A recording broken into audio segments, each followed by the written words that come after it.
Welcome to Throat Punch Thursday. Let's make this a thing. Here at Throat Punch Thursday, we're gonna verbally throat punch people. Although, honestly, in today's society, I could probably literally throat punch people as long as I claim to have the moral high ground. Just gotta say they're Nazis or self-hating racists, and I'm the good guy. Unfortunately though, the first person who is gonna get clapped on the smack track of Throat Punch Thursday is in a protected class. Apparently, it's uncouth to come at people who are mentally unstable. But let me be clear, this is not out of their safety or well-being. The only thing I'll say is, gentlemen, if you're trying to slip into a known hoe, you don't have to go simping around and peacocking your white knighthood.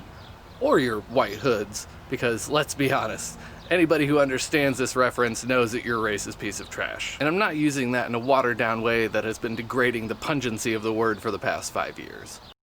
Moving on! The first real throat punch today goes out to the LARPers in Seattle. For those of you who don't know, there's a group of people out in Seattle. Some people would call them extremists, some people would call them Antifa activists, and I will refer to them as the Children, who have marked off roughly a 7-block area, designated it as not a part of the US, but is now the Capitol Hill Autonomous Zone, aka the Chaz. This is not a joke. These children exist only by the grace of the system they claim to hate. They have ordered that any business within the Chaz disassociate from the city of Seattle. This is like kids taking a tube of Ritz crackers and a tub of Tang, going out to their clubhouse in the backyard and yelling at their parents, "I'm not living in your stupid house anymore."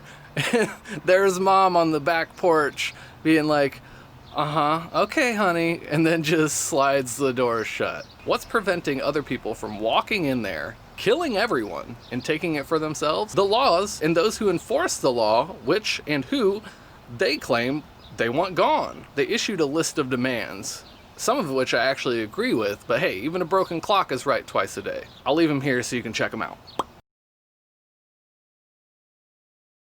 You children get a throat punch from me, and you'll probably get a real throat punch, which I cannot wait to watch on YouTube.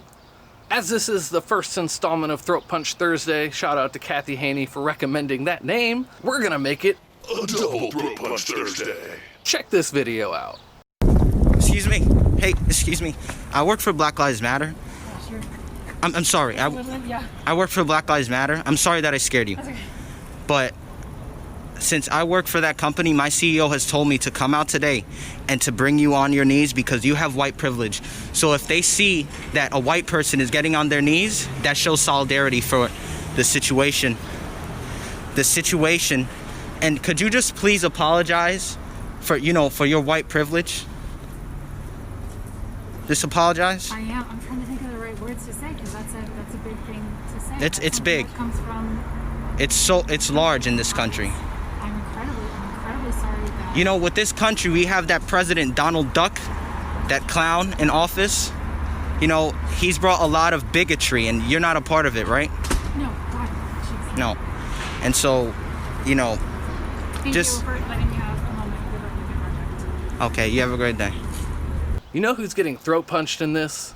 That lady. You're going to subjugate yourself and get on your knees and apologize for something you have no control over? The color of your skin? That's where you belong then. Get on your knees and stay there while you catch this throat punch. But for real, I kind of do understand her predicament though, because if she didn't and just kind of scooted away because a random dude was approaching her, people would say she was racist because it was a black man approaching her, and she didn't have the common decency to set down her white privilege and give him the time of day. Even though what he was wanting was for her to get on her fucking knees and apologize to him. This is exactly what Terry Crews was talking about. But apparently, he's just full of self-hate. Like I said before, I'd rather get called a name by a brainwashed cult than get on my knees. The last time I knelt to somebody, I was handing them a flag that had just been lifted off of a coffin and folded into a triangle. You want me there? You're gonna have to put me there. You, weak-ass lady, Get a throat punch. you know what? Screw it. We're gonna make it a Triple Throat Punch Thursday. These people throat punch them damn selves. The great grandstanding, or kneeling, party of the left, I won't call them liberal because they don't actually give a shit about liberty, decided to partake in cultural appropriation and don a kente while kneeling in support of the Black Lives Matter movement. What's the significance of this, you ask? Here's a quote from PBS about the slave kingdoms. In exchange for guns and other European goods, the Ashanti sold gold and slaves, usually either captured in war or accepted as tribute from conquered peoples. As they prospered, Ashanti culture flourished. Partially from slave trading, they became famous for gold and brass craftsmanship, wood carving, furniture, and brightly colored woven cloth called kente. You donned the apparel of slave traders to try to act like you were in solidarity with the Black Lives Matter movement. You just throat punched yourself. That's it for the first installment of Throat Punch Thursday. I'm gonna keep my nose to the ground, keep an eye out for what kind of craziness is going on. We'll do another one next Thursday. Throat Punch Thursdays, let's make it a thing.